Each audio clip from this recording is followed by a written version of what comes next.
All right. Welcome, everyone. Steve Greene here, the Success Doctor, host of the Make the Grade podcast. And we are back with another episode and a very important topic today sleep. Who doesn't like to talk about sleep? But this is an important perspective on sleep, which is about academic performance, health, and all sorts of things in terms of helping you to achieve your best grades, your best performance, not just in school, but in life. So parents listen up, kids listen up, and we're going to get going. So I have a guest today. Guest is Vic Patalano. Hi, Vic. Hi, Steve. So Thanks for. listen, here's the thing. Vic is well credentialed here. President of VAP Marketing, also owner of the Mattress Outlet of Abington, father of two teenage daughters, a proud graduate of Drexel University in Philadelphia, also an entrepreneur and a master collaborator, helping bring people together for the greater good. His goal is to help people sleep better, save money, and live better. 30 years of business experience working with consumers. Business has taught him a great deal about problem solving. His expertise is sleep solutions, and he enjoys talking about it. So let's talk about it. So, where should we begin? Why don't we jump right in? Do people get enough sleep? In general, the answer is no. People do not get enough sleep. 1 out of 4 people, at the very least, has some type of a sleep disorder. That number is higher for adolescent kids. It's a huge problem that I would like to figure out a way to solve. Huh. Uh, I, the world should give us our blessing on this because it's a tough one. So let's just put this in perspective. We have a high school that has, say, 400 kids in a grade because there's 400 sophomores. So if we extrapolate your numbers, 100, maybe even 150 of them have some sort of sleep issue, sleep It's probably deficit. more than that. It's higher in adolescents because they just the ones that just kind of wade through school and don't do a lot, don't have many activities, they Mhm. might get enough sleep. But all the ones that are really pushing the envelope and doing a lot of stuff like my kids, they have a lot of activities, they have a lot of responsibilities. They usually don't have time to relax until towards the end of the night, and then they do their social media thing, they catch up with their friends, and before you know it, it's midnight and they got to get up at 6 o'clock in the morning, and that's not enough sleep. Kids really That's, need at least 7 hours, 8 preferably. that's a classic burning the candle at both ends. They're up early in Exactly. school all day, going to activities, going to sports, Yep. going to plays, going to band, going to All clubs, somewhere in there doing homework, somewhere in there having a social life. Um, so short version, what's the solution? Is there a quick fix to this? that. I was going to start talking about it at the end. I wanted to go through We can wait, some but ideas. well So let's let me say this: the go studies ahead. have shown that most teachers agree that the kids don't get enough sleep, and that the ones that do not typically are more hyperactive and less attentive, and that they have difficulties through school. And it's super important that kids get enough sleep because their brains are still developing, and really, really, really important when they're younger, before they reach 10. After that, not as much, but still important.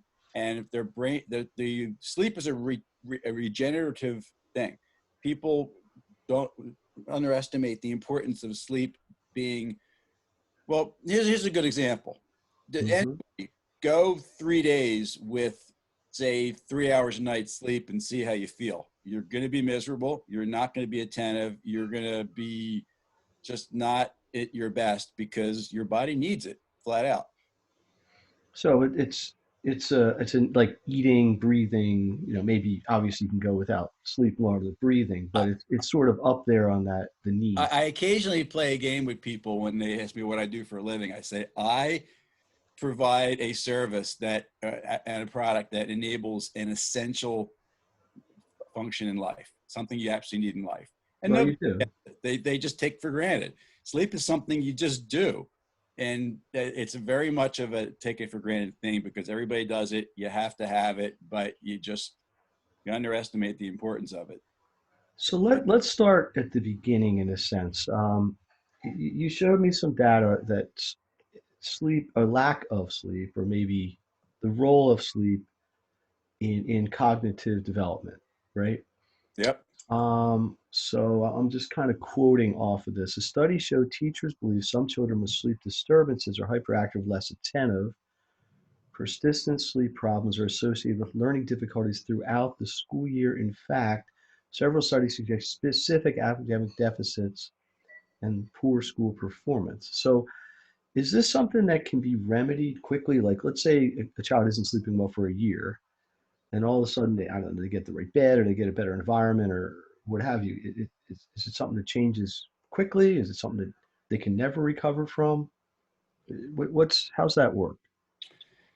The only way it works is by parental guidance and a slow process of creating the priority for sleep and changing the preparation that goes along with it. It's all about time. That's all there is to it. They have to go to bed at a certain point in order to get the amount of sleep that they need because they're always going to wake up at the same time to get to school. Mhm. So it's all about getting everything done and maybe having to make choices and priorities as to what's important enough to be able to make sure that that sleep because an extra hour a night some studies showed that is all most people in general need in order to really achieve function very well. Great. Now, granted, if they're consistently getting 4 or 5 hours a night, that's a big problem, and that's rare. Most kids get probably 6. They should get 7, so that extra hour is going to make a big difference. So, what are some specific things that a parent could notice?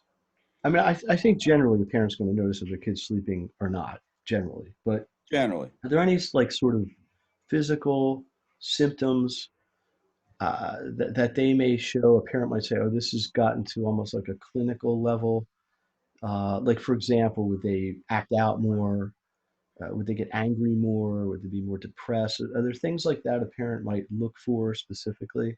all the above, just a change in behavior and general demeanor over a course of time that could be potentially the issue. And it's all about communication. It always is. I mean, life in general is about communication, but specifically a parent to their child is asking them the questions and being proactive with what's going on in their life, and it'll come out.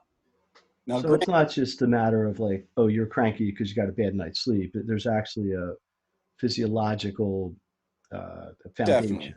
And it's not and usually it's not an isolated incident. I mean, a single night you can tell, and that's going to happen once in a while. But it's over the course of time. It's prolonged. It's a cumulative effect. It just when that hour and a half of less sleep that you need each night keeps building and building and building, it takes its toll. It has an effect. Now each person's different. Some kids can function relatively well in 6 hours. It's rare, but some can. For the most part, they truly need it. If you get to the bottom line, how does this impact kids' grades? Maybe you're not so worried about grades in second or third grade, but you certainly are in high school.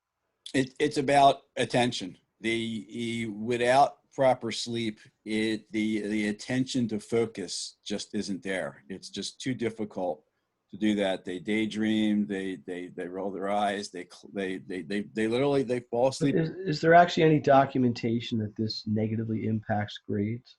Oh yeah, big time. That's they studies. There's plenty of studies. It, it, Huh. it's it's a factor on human performance in general, and for kids even more so because they're a sponge. They need to and do soak up all the information that they're given because they're in the cognitive years of their life. They're formulating the rest of their life, so it's even more important for them to really be as on their best. And without enough sleep, they can't. They typically are not. There was some discussion at least in some local school districts, about opening school later. I don't know exactly how many minutes later. It wasn't like 2.5, 3 hours later. But is that enough to really make a difference? I guess anything helps.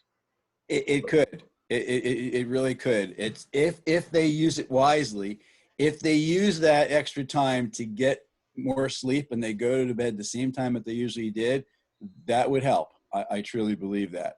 Hmm. Now, will they take advantage of that? Will they be like, oh, well, I got an extra hour, and they back where they started from? It Then may just shift the timing. You stay they, up later because you right. got more time in the morning. Each kid's gonna be different. Hmm. So let me ask you a couple things here. So we've established the importance of proper sleep, right? We've established it has physiological ramifications, but both from a short and long term standpoint. It affects grades, it affects attention span, it affects sort of behavior. What's the easiest way to try to turn this around? Is it just parents saying, okay, you got to go to sleep at 9:30 because you got to wake up early? Is it physically just having a better mattress? Is it quieter room? I mean, because obviously it's hard to sleep if you got people screaming and yelling down the hall. Um, I could just but say all the above and then we're done, but it needs to be a yeah, little more in depth than that. But that's why we what could got you you? here. That's why we got Yeah, the expert. exactly. While you got me here, Talk to us. Tell the so parents what they should be doing here to assure these things. well, one is communicating with your child as much as possible to make sure they understand the importance of that sleep and to potentially adjust what they need to do in order to prepare for being able to go to sleep to bed earlier to be able to get those extra sleep. And it's all about preparation and knowing what needs to be done. And I hate to say it, but to some degree, it may be having to give up some things that they might want to do, talking to their friends, doing on social media, doing all the things that kids do in order to get that extra sleep to be able to function and be actually happier and more productive overall. Well, there's It's only not, so many hours in the day. there is a certain amount of hours in the day, but I did a little survey with my two teenage daughters and my wife, who is a teacher as well. And I said, well, I asked her to kind of um, put herself in a kid's perspective, and they all agreed that kids don't get enough sleep. They also agreed that the activities and everything they need to do doesn't allow them to get to sleep in bed as early as they would like. When I asked them, how do you actually change that? Only my oldest daughter, my senior, actually gave me the answer that I was hoping for, which is better preparation. Hmm. My youngest daughter, who's a sophomore, said no way to fix it, and my wife actually said, I don't know. Well, I guess 1 out of 3 is pretty good because that's 1 out of 3 Well, that have the problem. I wasn't pushing for it. It's just that's really the only logical choice that there is. So So it's a matter of you got to just accept that there's a challenge. You just got to take it head on. yeah, exactly. So let's get into how to maximize sleep, get the sleep soonest, and get the best possible sleep. Because that's another thing. You could be in bed 8 hours and not necessarily get 8 hours of rest. That's a really good point.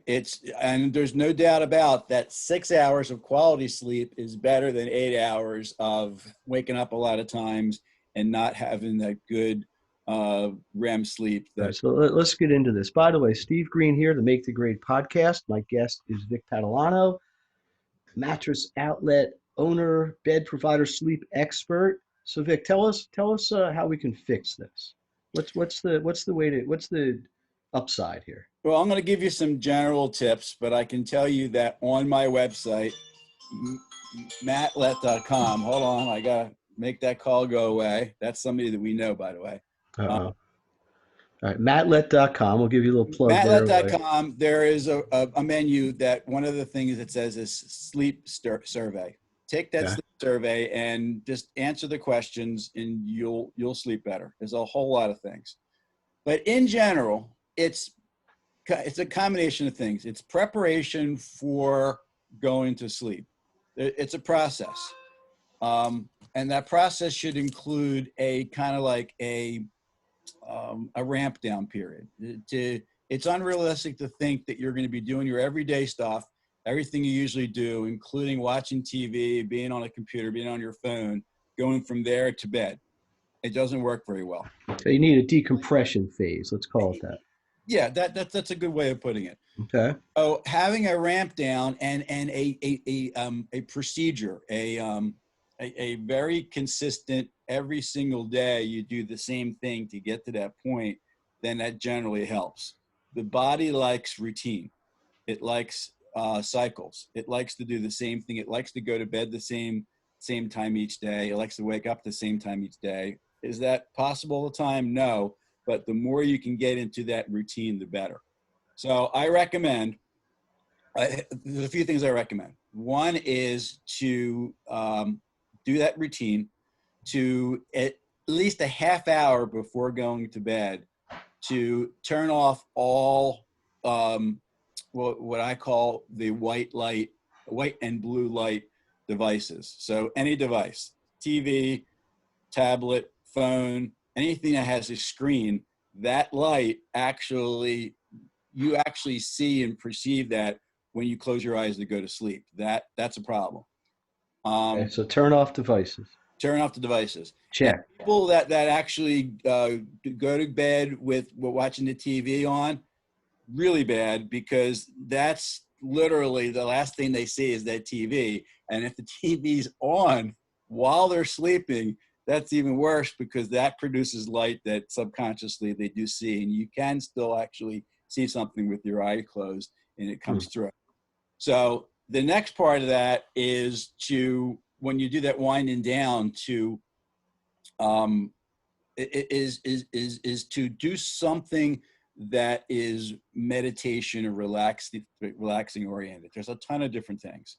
There's Like breathing exercises. breathing exercises, meditation, affirmations, prayer, anything that works. I've even heard of, and I've actually tried this, a method of actually tapping, because the body likes routine. It likes synergy. It likes things that are consistent. It's a tapping situation. I read about it online. It actually works. You do a tapping for a minute, and then the second part of it, you do it slowly, and then with breathing at the same time. And it definitely relaxes you and makes you forget about whatever it is during the day, because that's really the key. The whole thing comes down to turning your brain off. You can't sleep right when you're thinking about a zillion different things. That messes you up. So if you can turn your brain off, then that typically allows you to sleep better. Lots of methods to do that. Aromatherapy sometimes is good. A lot of people have good success with that. Lavender is excellent. They're keeping the room as dark as possible. Super important. Really, really, really helpful. The darker the room, the better. Put the blinds down, make the room dark, and it'll help. And cool is better. Definitely a cool room will allow you to sleep better than a warm room. I'm trying to think of things at the top of my head. But let me ask you two questions here that come to mind. One, in your opinion at least, does it matter? Like, let's say you need 8 hours of sleep, just to throw a number out here, right? Does it matter if it's, say, 9 p.m. to 5 a.m. or midnight to 8 a.m.? Is the time enough, or is there actual like circadian rhythms or biological things going on under the surface where sleeping at different hours matters? Again, the answer is yes, depending on the person. The circadian rhythms can be an issue. You have to kind of see what yours are. Some people don't do well with going to bed early. They just don't. If I go to bed at 9 o'clock, I'm up before the crack of dawn, and that messes me up. I just don't like being up at 4 o'clock in the morning. So I force myself to stay up till at least 11, and then I wake up at a time that I generally I'm happy with. But routine is probably the best way.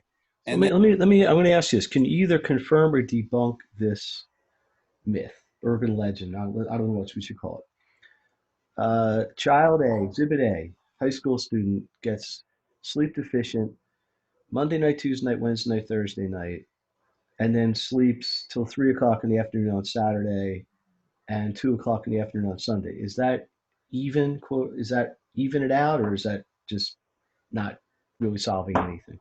I'm going to defer to you saying, does that make any sense that it would? Well, no, it doesn't make any sense to me. But It doesn't, period. It just, you okay. can't store sleep. You can't, and you can't So catch, there's no like not in a catch up weekend at or least. right. So it's not like you can recover missed sleep time by just sleeping more one day.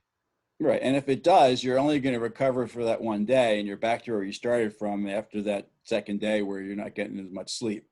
So if you do recover, it's going to be at times when you're not going to have the learning. It's going to be on a Sunday.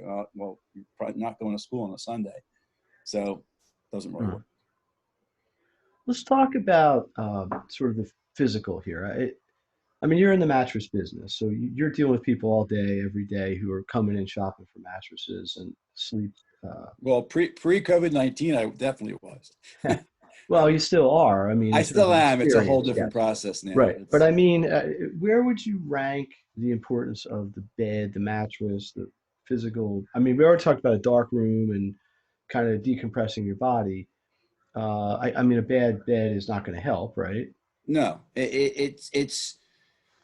it can be part of the problem. It's not always the problem, but I can tell you that if the bed isn't right, if it's not comfortable, if it just isn't the right kind of bed for you, your likelihood of sleeping well is nil. So let's So there, try the same thing here. What would help a parent recognize that? Is it just too soft? Is it like got holes in it? I don't know. What would indicate they should be maybe replacing their bed or their mattress at least? lay on it.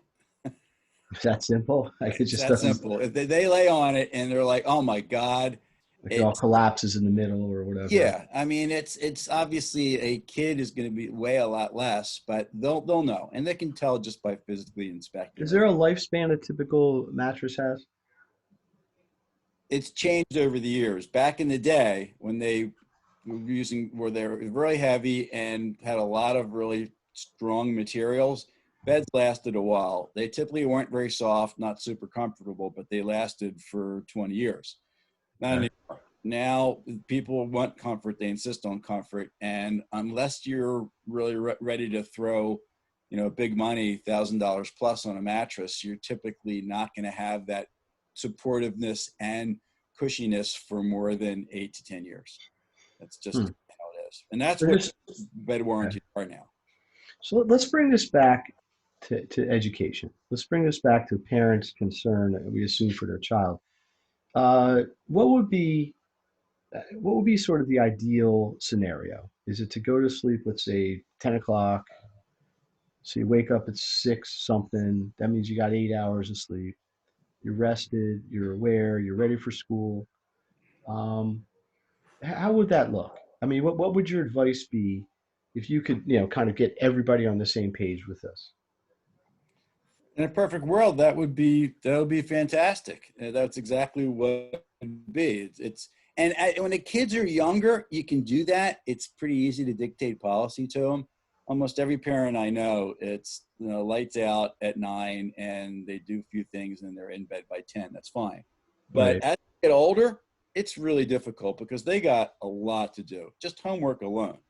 I mean, I know in our school district, they pummel them with homework. They have right. work to do. It's so they're typically not even done homework if they have any activity until after 9 o'clock, and they were even 10, and they need to decompress. They need things to do. They want to catch up with their friends. I get it. It's a lot. Hmm. Well, it isn't like nobody's saying kids come home with 4 in the afternoon, waste 7 hours just to stay up doing nothing. But what we're talking about here is really quality of life, right? Very And much so. long-term health. Let's shift this for a second because I probably have parents listening to this right now, or I don't, let's just say in their late 30s, 40s, 50s, who are saying, I haven't slept well in years. Because as you get older, it's harder to sleep well. I think that's a somewhat medical fact.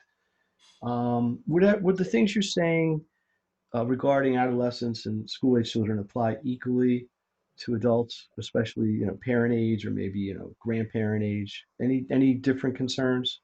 or The additional sleep tips concern? that I gave are the same for all humans. Uh, Okay.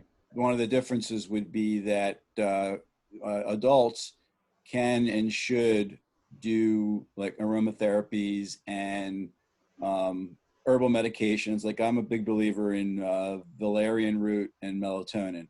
I use Okay. it pretty regularly. I guess a teenager would be okay. I'm not sure you'd want to do it for a small Just child. as an aside, we are not suggesting a medical prescription here. Oh yeah, definitely not. Those are herbal remedies. You can buy them at any drugstore. Okay. Melatonin and valerian root are fairly herbal. Any drugstore has them. Uh, Okay. they do work because the idea is it calms your brain down. It lets you. It's a natural part of it. When it gets into your body, it literally allows you to relax. It's a very Hmm. relaxing thing. So let's plug your survey again. So if somebody wants to take the sleep survey, it's matlet.com, right? I'll have Yep, this all in the show notes. Mattllet. mattllet.com. And then go there, click on that link, go to the survey, fill it out. That would provide an analysis. Um, any other tips you want to suggest here? Well, we on my other website, the Bedding Concierge, I have a video on how to buy a mattress. It's about 5 minutes long. Okay. Um, it was suggested by many people that I work with on a regular basis. It's kind of a public service announcement. It's because what we found is that most people really don't know how to buy a mattress because they don't do it very often. It's not like buying bread or milk or even a car. You do that fairly regularly, and they know how to do it because it's a common knowledge thing. Whereas Can you abstract maybe the 5 minutes down to 20 or 30 seconds? I can, in general, it's one. The five steps are first defining your need. What Okay. do you need a bed for? Is I who need. it's Okay. so that's pretty straightforward. And Okay. then you analyze the type of mattresses that are generally out there. And there's inner springs, foam, and hybrids. Those are the different types. And Okay. then you choose a source, do a little bit shopping, trying to figure out where to go. And then the most important thing is to consult an expert, somebody that truly knows what they're talking about, that is going to give you an objective viewpoint that won't automatically try to sell you the most expensive thing possible when you don't necessarily need that. And Mhm. that's what I feel I'm pretty good at, being the voice of reason per se, and spending Excellent. money the way they want to be to spend and not the way the guy in the store wants you to spend it. Well, right. I mean, you're looking out for people's quality of life and not necessarily bottom line. Yep, absolutely. And step five is Uh, there a step uh, five? I kind of combined a few of the steps and made it Excellent. four. Even better, we condense five into four. But the point is, do your homework because it's a long time purchase. Whatever you're going to invest in, regardless of the Should price, be. It should be a long time purchase. is a 6 to 10 Mistake to year. say, well, I'll just buy something and it'll last a few years because probably that's what it's going to be. Gotcha. Let me wrap this around one last time. So I'm going to kind of summarize this. We have established. We got Vic Patalano, certified sleep expert, um, Registered sleep advisor is registered sleep one advisor. of my titles. That's a RSA, All registered right, sleep I'm an advisor. RSA. RSA. There we go. Talking mattresses, but really the importance of sleep in the adolescent age bracket and how it is. We've established the negative indications that can happen when a child doesn't get enough sleep, attention lack, lack of focus, resulting in poor grades, things like this. Uh, let's close out with this. If people want to get a hold of you, I know we've given your website, matlet.com, the beddingconcierge.com. But again, all these will be in the show notes. What do you suggest they do? I mean, how can somebody reach you if they want some follow up or they have specific questions? I'm pretty easy to find. It's between those two sites, and they could just Google me. My name, Vic Mattress. That I come up. Mattress Abington. I'm pretty easy to find. Okay.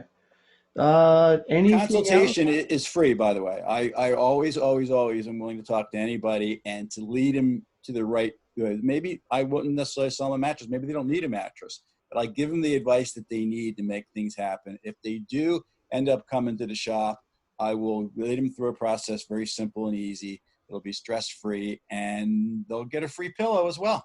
Free pillow. There you Yeah, go. And one thing just from a they got to consumer. mention this podcast though. You got to mention it. To make the great podcast, you get a free pillow. Can't get any better than that.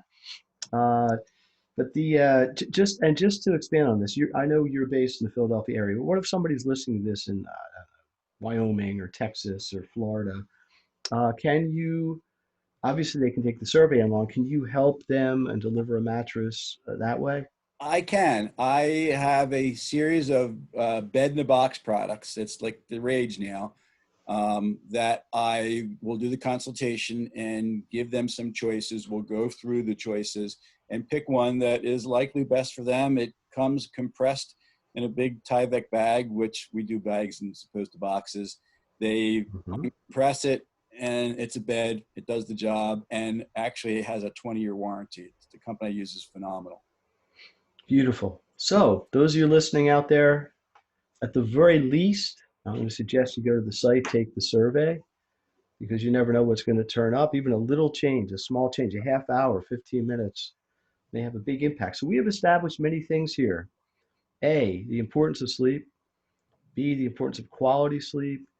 The impact that the lack of either of them may or has had or is having on your children and their academics, and at some point, maybe even their health.